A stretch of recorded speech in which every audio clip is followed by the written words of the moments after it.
بسم اللہ الرحمن الرحیم اعوذ باللہ من الشیطان الرجیم بسم اللہ الرحمن الرحیم۔ تقسیمات واجب میں ہماری آخری بحث جو ہے وہ مقدم متاخر اور مقدم کے اوپر اشکال عقلی جو وارد تھا، انخرام قاعد عقلی کا جو اعتراض تھا اس کو بیان کیا اور اس کے جواب کو ذکر کیا۔ اب آخر میں مصنف جو ہیں وہ اس اشکال کے منشا کی طرف اشارہ کرتے ہیں کہ اصلاً یہ جو کہا گیا ہے کہ قاعدہ عقلی کا انخرام لازم آتا ہے، تو اس کا جو منشا ہے وہ یہ کہاں سے نکلتا ہے؟ مصنف کہتے ہیں کہ حقیقت میں یہ جو اشکال ہے وہ اس اشتباہ سے پیدا ہوا ہے کہ لفظ شرط کا جو ہے وہ متقدم پر یا متاخر پر اطلاق ہوا ہے، یعنی وہ وجود خارجی متقدم یا متاخر جو ہے اس کو کہا گیا ہے کہ بھئی یہ شرط ہے، جبکہ خود وجود متقدم یا متاخر جو ہے وہ شرط نہیں ہوتا مشروط کے لیے، بلکہ وہ اضافت جو ہے وہ شرط ہوتی ہے، اور یہ جو ہوتے ہیں اس اضافت کا طرف دوم ہوتے ہیں، یعنی بے الفاظ دیگر یہ مضاف الیہ ہوتے ہیں، شرط خود اضافت ہوتی ہے، اور اسی اضافت کی وجہ سے وہ معمور جو ہے وہ معمور بھی جو ہے وہ مرغوب ٹھہرتا ہے اور مطلوب واقع ہوتا ہے۔ جس طرح سے دیگر اجزاء و شروط جو ہیں ان کے معمور بھی کے مطلوب واقع ہونے میں دخالت ہوتی ہے، مثال کے طور پہ نماز جو ہے مولا کے مطلوب ہونے میں اس کی دخالت میں جس طرح سے رکوع اور سجدے کی دخالت ہے کہ بھئی مجھے نماز وہ چاہیے کہ جو سجدے والی ہو، جو مثال کے طور پہ رکوع والی ہو، یا نماز وہ ہو جو قبلہ میں رخ ہو، یا نماز وہ ہے کہ جو طہارت کے ساتھ ہو، تو جیسے یہ چیزیں مطلوب مولا میں دخالت رکھتی ہیں، اسی طرح سے جو ہے وہ یہ اضافت بھی جو ہے مطلوب مولا میں دخالت رکھتی ہے۔ تو منشأ اشکال جو ہے وہاں سے پیدا ہوا ہے کہ جب اس اضافت کو انسان مشروط نہ جانے اور اس کو شرط نہ جانے، بلکہ ان کا جو طرف ہے اس کو جو ہے وہ شرط جو ہے وہ مانا جائے، لہذا اس طرف اشارہ کرتے ہوئے مصنف کہتے ہیں کہ فَمَنْشَأُ تَوَحُّمِ الْإِنْخِرَامِ کہ یہ جو انخرام قاعد عقلی کا اشکال پیدا ہوا جس کو اب مصنف توہم کہہ رہے ہیں کہ بھئی یہ توہم تھا کیونکہ اب اس کا بطلان واضح ہو گیا، اس توہم کا جو منشأ ہے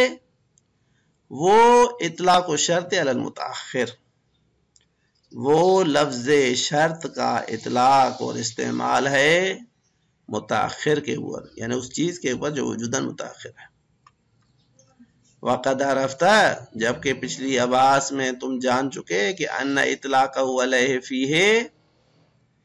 کہ لفظ شرط کا جو اطلاق ہے اس متاخر کے اوپر اس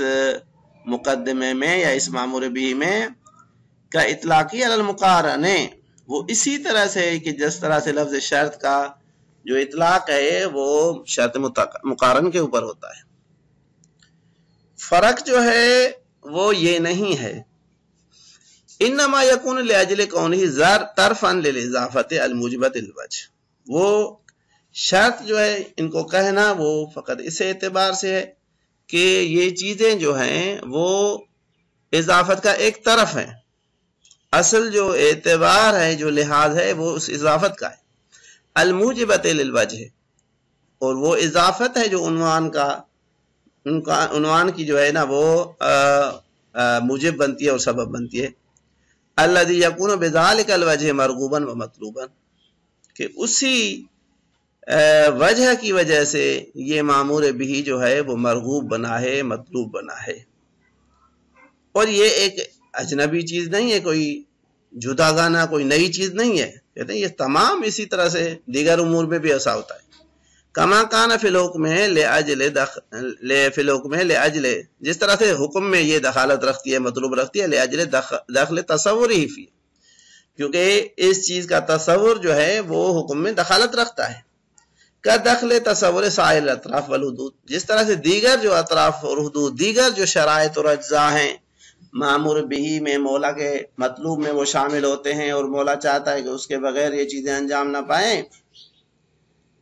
تو میرے لیے یہ معمور بہی مرغوب نہیں ہے۔ نماز وہ جو بغیر سجدے اور رکوع کے ہو وہ میرا معمور بہی نہیں ہے۔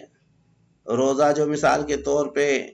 غسل لیلی کے بغیر ہو وہ جو ہے نا وہ میری غرض میں شامل نہیں ہے۔ روزہ اگر وہ اپنے ٹائم پہ نہ ہو مثال کے طور پہ وہ میری غرض میں شامل نہیں ہے۔ حج جو ہے مثال کے طور میں اس میں جو اس کے ارکان ہے اگر ان کو انجام نہ دیا جائے تو وہ میری غرض میں شامل نہیں ہے۔ جس طرح سے دیگر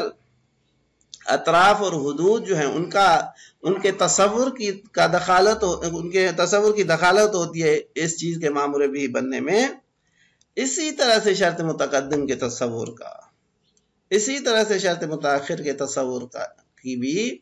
جو ہے نا ان کو بھی جو ہے معمور بھی میں اور معمور بھی کے مطلوب بننے میں کردار ہوتا ہے، ان کو اخذ کیا جاتا ہے، ان کی بھی دخالت ہوتی ہے۔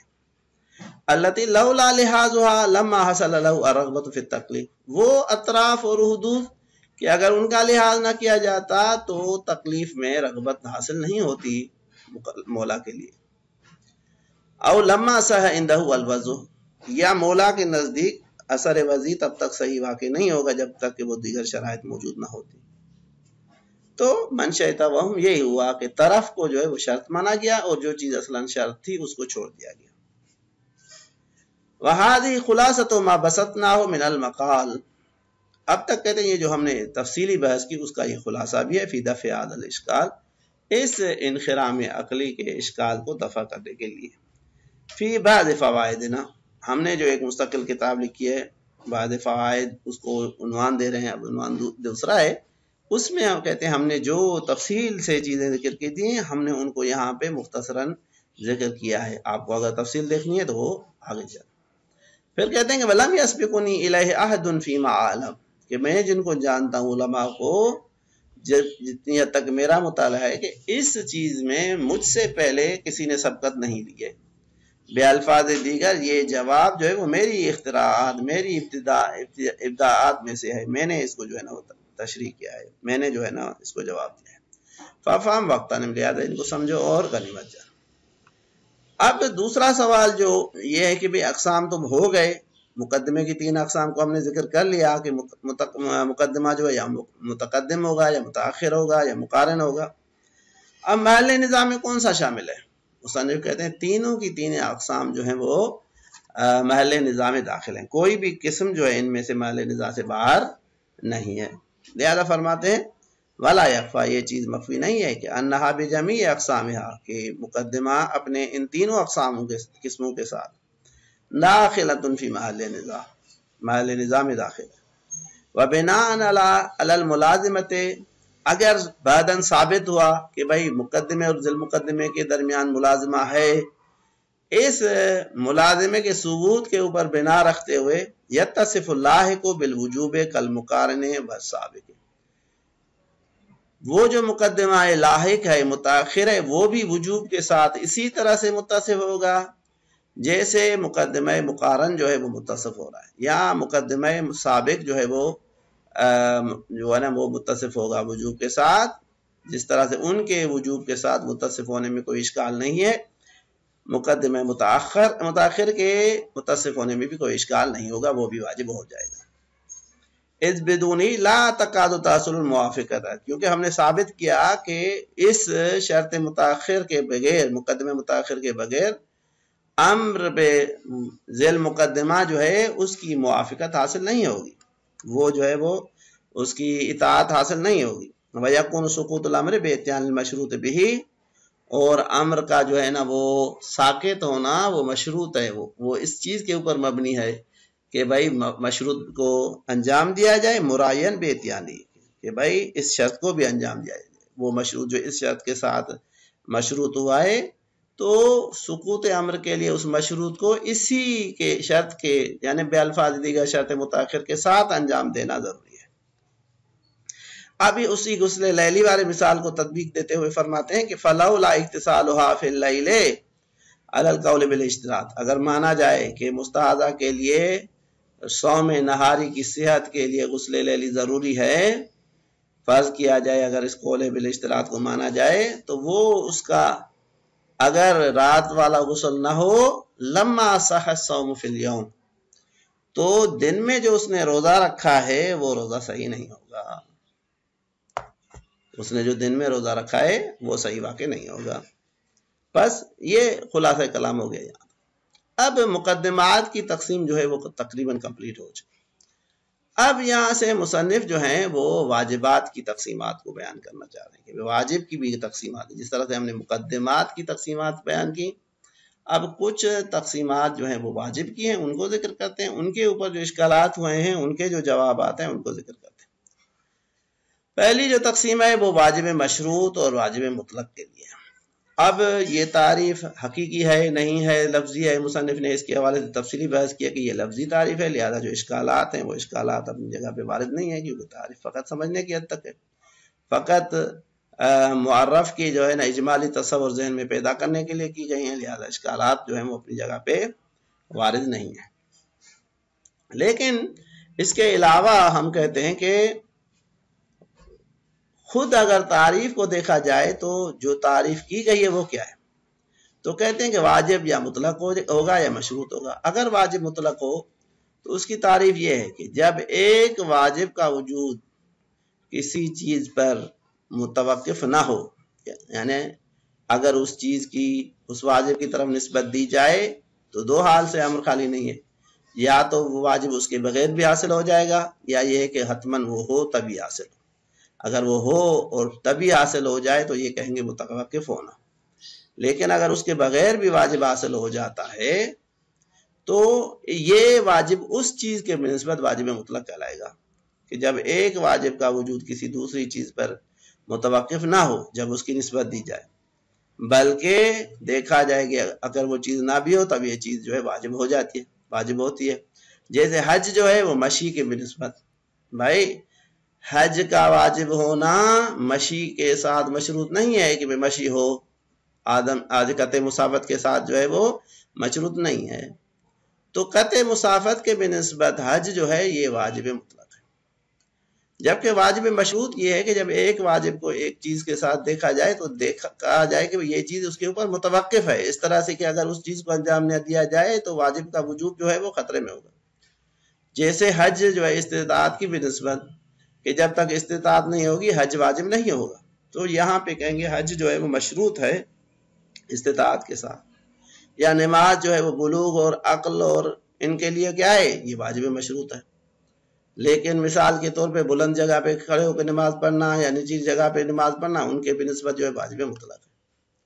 تو اب ایک چیز تو واضح ہو جاتی ہے، وہ یہ کہ مطلق اور مقید جو ہیں یہ اضافیہ میں سے ہیں، لہذا یہ چیز حتمی نہیں ہے کہ ایک چیز اگر جو ہے نا وہ مطلق ہو تو ہمیشہ کے لیے مطلق ہو، یا اگر ایک چیز مشروط ہے تو وہ ہمیشہ کے لیے مشروط ہو. نہیں،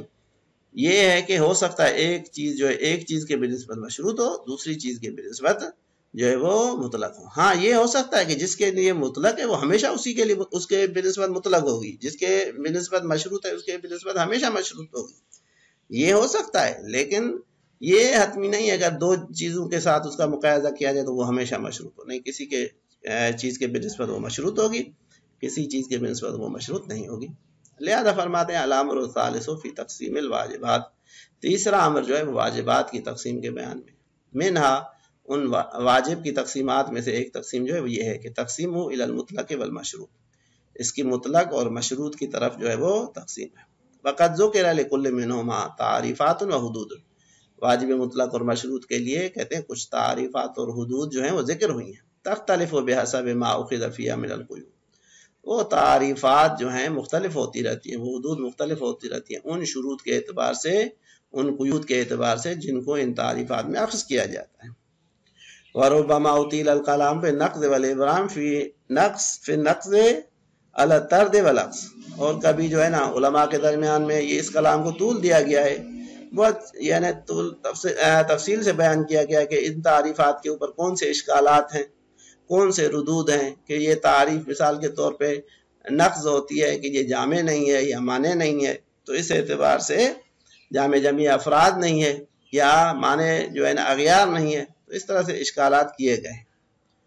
لیکن کہتے ہیں ہم اس سے بحث نہیں کرتے. کیوں؟ معنیٰ تعریفات اللفظیہ، یہ اشکالات اصل میں وارد نہیں ہونا چاہیے، کیونکہ معلوم ہے کما لا یخفی، یہ چیز مخفی نہیں ہے کہ یہ تعریفات جو کی گئی ہیں یہ تعریفات لفظیہ ہیں. لشرع الاسم فقط، یہ فقط اسم کی شرح کے لیے آتی ہیں. آپ نے منطق میں پڑھا ہوگا کہ تعریف شرع اسم یہ ہے کہ اس کے مقابلے میں ایک اور لفظ لایا جائے کہ جس سے مخاطب کے ذہن میں اس معنی کا ایک اجمالی تصور آ جائے. مثال کے طور پہ انسان کس کو کہتے ہیں؟ کہتے ہیں بشر کو. بھائی ماں کس کو کہتے ہیں؟ مثال کے طور پہ پانی. تو یہ پانی اس کے لیے تعریف اسمی ہوئی، یا بشر جو ہے تعریف اسمی ہوئی، شرع اسمی ہوئی. وَلَيْسَ بِحَدٍ وَلَا بِرَسْمٍ، یہ جو تعریفات ہیں یہ حدی اور رسمی تعریفات نہیں ہیں جو منطقی اعتبار سے جن سے قریب فصل قریب کو یا جن سے قریب اور خاصے کے ذریعے سے ہوں، تاکہ آپ ان کے اوپر اشکال کریں کہ بھئی یہ تعریفات جامع اور مانع نہیں ہیں. طرد اور عکس کی جو خصوصیات میں تعریف حدود حدی کے لیے ہے، حد تام کے لیے یہ کہا جاتا ہے کہ وہ معنی اغیار ہونی چاہیے اور جامع جمعی افراد ہونی چاہیے. یہاں پہ یہ نہیں چلے گی.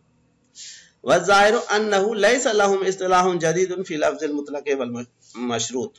اب اس کے بعد کہتے ہیں کہ ایک اور چیز بھی یہاں سے ظاہر ہے کہ مطلق اور مشروط کے لیے کوئی نئی جدید اصطلاح جو علم اصول والوں نے پیدا نہیں کی ہے جو لفظ مطلق اور مشروط کے لیے ہو. بل یطلق کل منہما بما لہ من معنی العرفی، ان کی جو عرفی معنی ہے کہ اطلاق میں معنی ارسال ہوتا ہے، آزاد ہونا ہوتا ہے، قید سے خالی ہونا ہوتا ہے. لہذا کہتے ہیں وہی چیز اس میں کما ان ظاہر ان وصف الاطلاق والاشتراط، کہ جس طرح سے اطلاق اور اشتراط کی جو دو وصفیں ہیں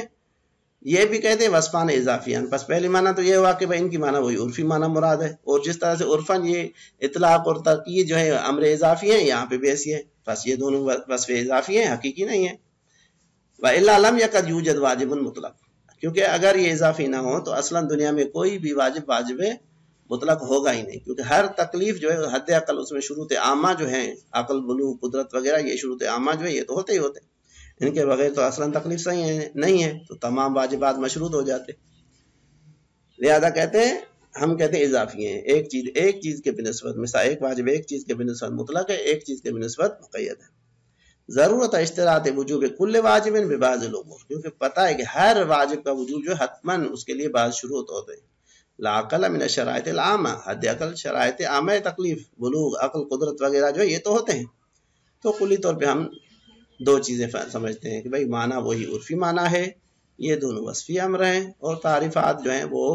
اس میں اشکال صحیح نہیں ہے، کیونکہ یہ تعریفات جو ہیں فقط شرع اسم کی حد تک کفایت کرتی ہیں. صلی اللہ علیہ وآلہ وسلم.